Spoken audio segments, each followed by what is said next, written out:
trips and really the classes beforehand.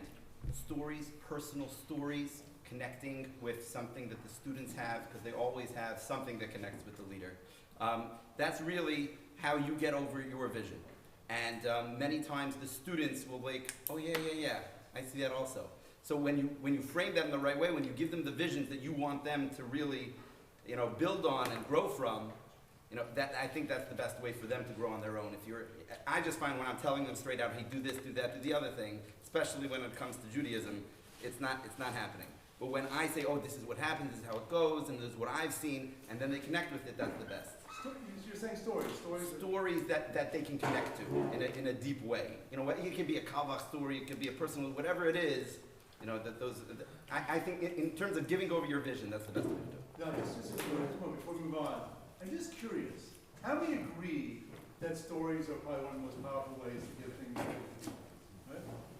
And I'm just curious, how many of you know how many stories you have? I keep actually a catalog of the stories that you have.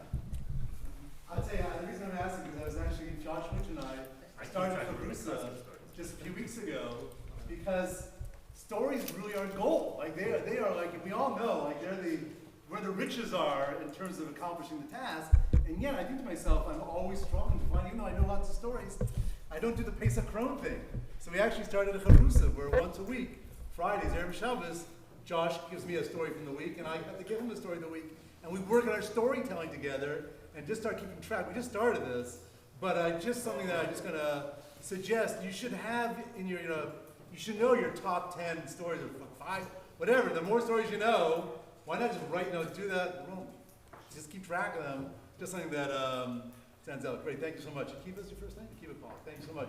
Let's go to harmonizer. I saw some harmonizers here. You harmonize? Yeah. Okay, great. Yeah. Just introduce yourself. My name is Nazi Stern. I'm from DC from where? In DC. DC. Yeah, I work with students at George Washington University. We thought it was interesting. Everyone over here is a harmonizer. That was like the main. Yeah. But before I talk about harmonizing, I was wondering, you mentioned before you're about tshuva? Yes. Yeah, was that a difficult transition? Thank you.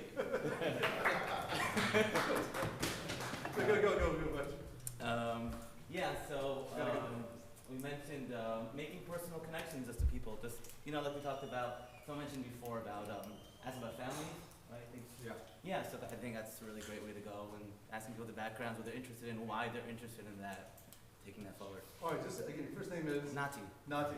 Just on the idea of background, because it is a very powerful thing, because what you ask, what you find out about, like Ruben had mentioned, talking about family, it kind of just opens up a whole chest of things inside, and then it could be hobbies. And just while we're on the topic, just what would be the probably good 4 things